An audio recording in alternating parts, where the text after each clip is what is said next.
Salve espectadores do canal, mais uma dica de livro e dessa vez, pela primeira vez no canal, um livro de história econômica.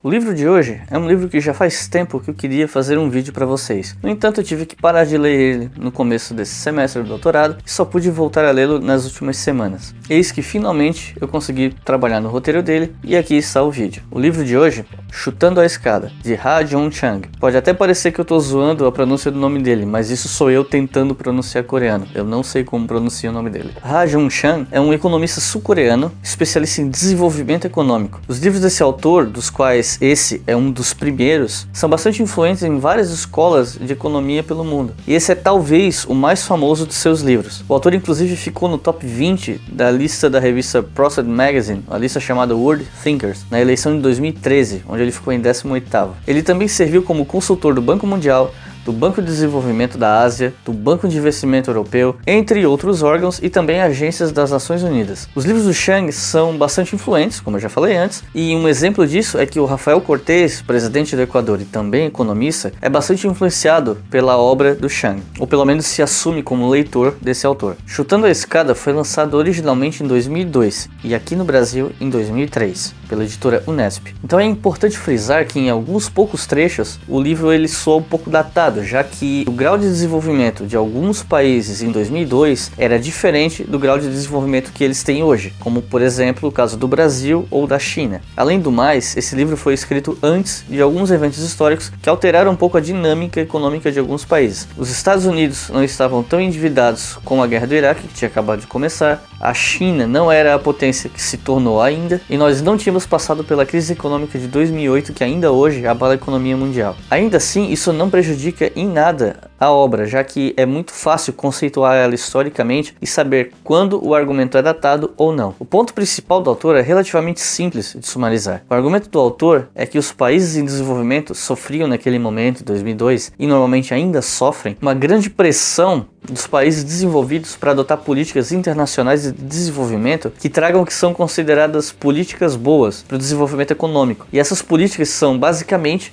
o que é prescrito pelo Consenso de Washington. Entre elas, políticas macroeconômicas restritivas, liberalização do comércio internacional e dos investimentos, a privatização e a desregulamentação da economia por parte do Estado. Essa pressão dos países desenvolvidos em relação aos países em desenvolvimento também está ligada ao estabelecimento de instituições boas, que seriam, entre outras, a democracia, burocracia boa, o judiciário independente, a forte proteção aos direitos de propriedade privada, inclusive a intelectual, e uma governança empresarial orientada para o mercado, além de um banco central independente. No entanto, apesar dessa pressão sobre os países em desenvolvimento, como uma fórmula para o sucesso que teria sido usada no passado para que os países desenvolvidos chegassem ao seu status de hoje, o autor afirma, a partir desse livro, que não foi bem assim. O argumento central, portanto, é que a maioria dos países desenvolvidos só chegou onde chegou implementando políticas econômicas consideradas ruins hoje, e que alguns deles estariam chutando a escada para que os demais países não conseguissem chegar ao seu patamar de desenvolvimento atual, empurrando para cima desses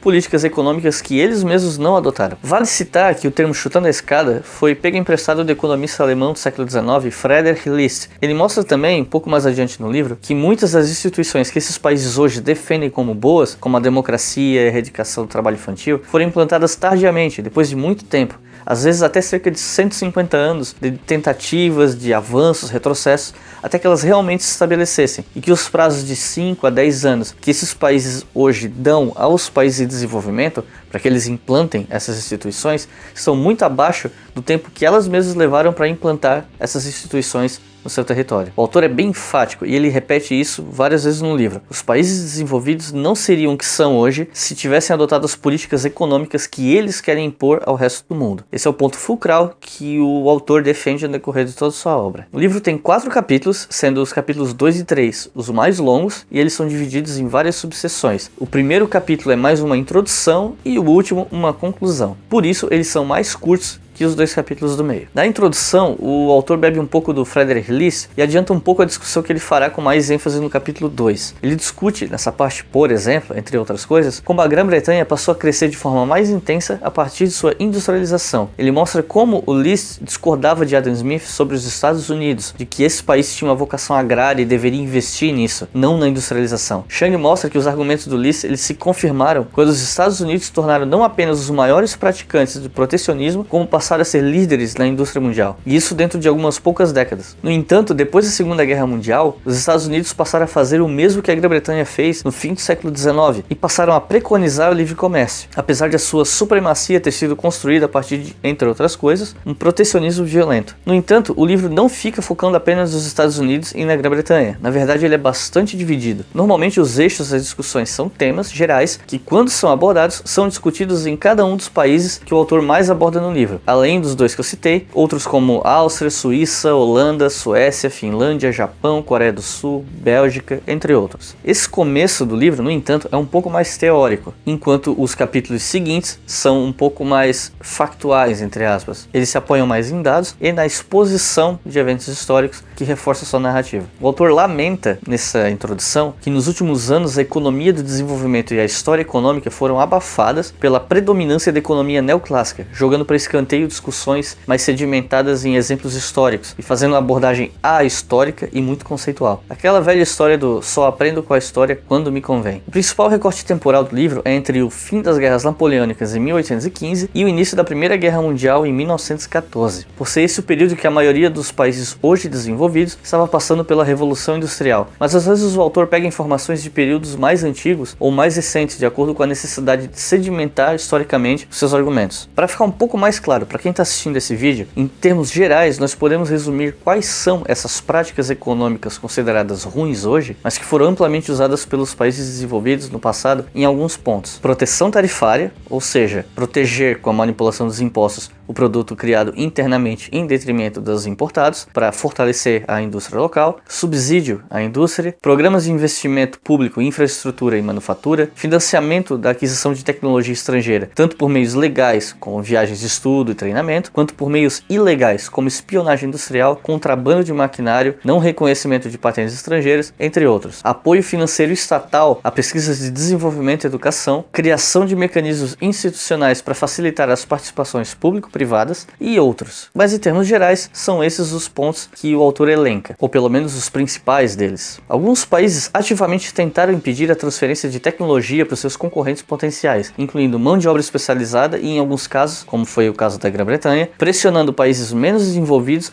a abrir os seus mercados por vezes à força. Como o autor é uma metralhadora de dados, por assim dizer, fica difícil fazer um resumo de tanto conteúdo em um vídeo que chegue a um meio termo. Ou o vídeo não teria muita informação ou ficaria muito grande. Então, para tentar resumir, no capítulo 2 o autor tenta examinar as experiências de um grupo de países atualmente desenvolvidos e avaliar o tipo de política ICT, ou seja, industrial, comercial e tecnológica, de quando eles eram países em desenvolvimento, demonstrando que a maioria aplicou políticas quase opostas ao que a ortodoxia econômica tenta empurrar hoje para os países em desenvolvimento. Nesse capítulo, o autor foca na Grã-Bretanha, Estados Unidos, Alemanha, França, Bélgica, Holanda, Suíça, Japão, Coreia e Taiwan. No capítulo 3, o autor passa a analisar com mais ênfase as instituições políticas e econômicas que os países desenvolvidos tentam fazer com que os países em desenvolvimento adotem, situando historicamente como elas foram adotadas pelos seus atuais proponentes e os desafios dessa adoção em sua época. Essas instituições podem ser resumidas em termos gerais nas seguintes: a democracia, a burocracia e o judiciário, os direitos de propriedade, governança empresarial,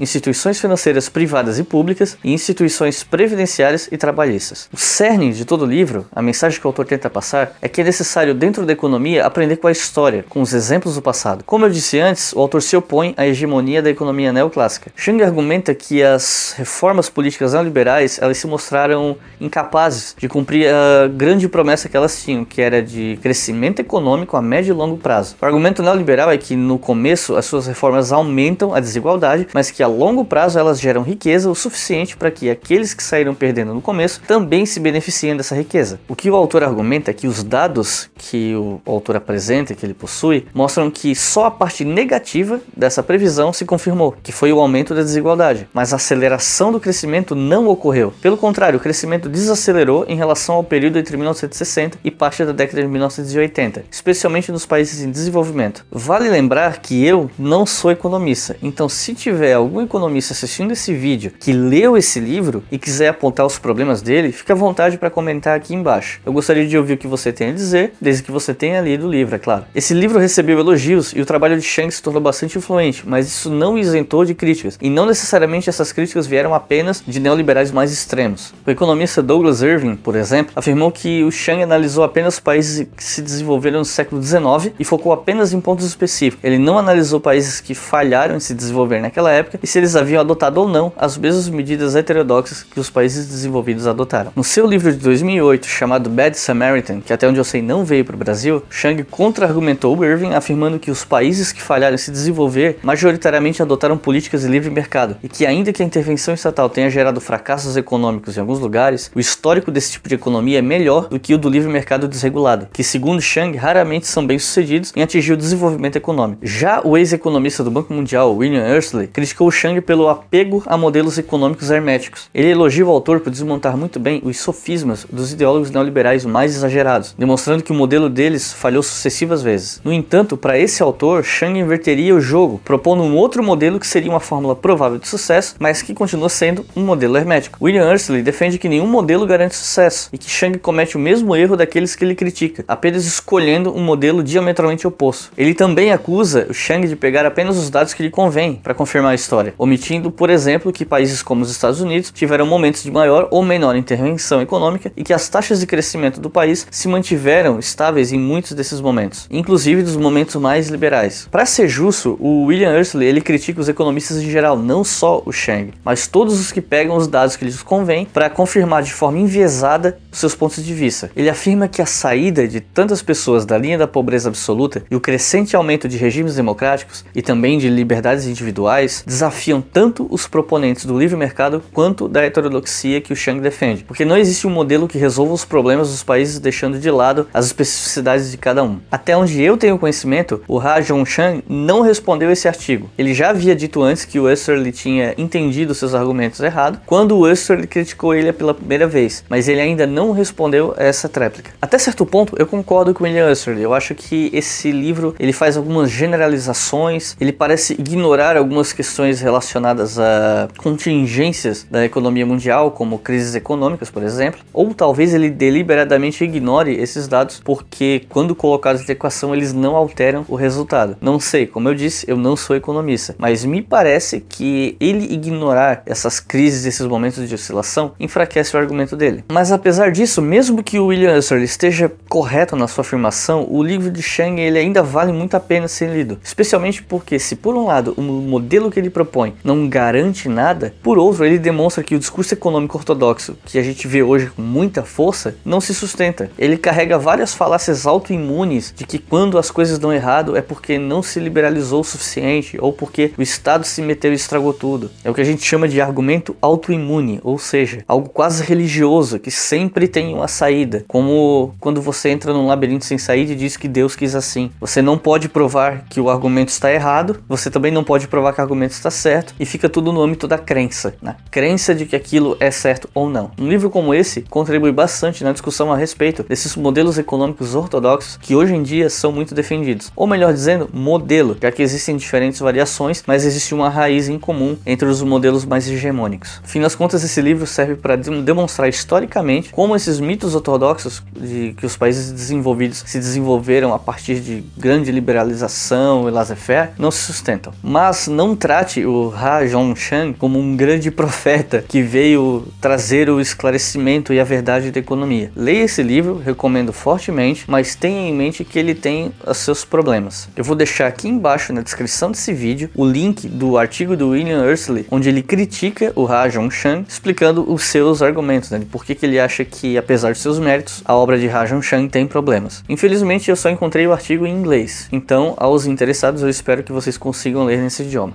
Bom, então é isso, mas antes de você fechar esse vídeo, eu gostaria de pedir uma coisa. Fique ligado aqui no nosso Facebook nos próximos dias, que eu estou estudando a possibilidade de mudar o dia fixo dos vídeos. Eu estou postando meus vídeos todos nas quartas-feiras, mas como esse semestre eu tenho que dar aula quarta-feira à noite, eu estou pensando em alterar a data dos vídeos para terça ou quinta, porque daí eu estou em casa no momento do lançamento do vídeo e eu posso gerenciar melhor a divulgação no momento que o vídeo sai. Você pode dar uma olhada também nas nossas outras redes sociais e, claro, o blog do Leitura Obrigatória, que de vez em quando tem artigos novos. Nos últimos tempos eu não tenho tido tempo para postar artigos com a mesma frequência que eu tinha antes, mas eu estou tentando manter ele sempre atualizado na medida do possível. E claro, peço para que você compartilhe esse vídeo, porque sendo um assunto que hoje está tão em voga, eu imagino que tenha muita gente interessada, tanto entre aqueles que discordam diametralmente das propostas do autor, Rajal Chang, quanto com aqueles que concordam com as suas posturas do que ele chama de heterodoxia econômica. Eu espero que esse vídeo consiga contribuir um pouco para esses debates que rolam na internet afora. Muito obrigado e até a próxima.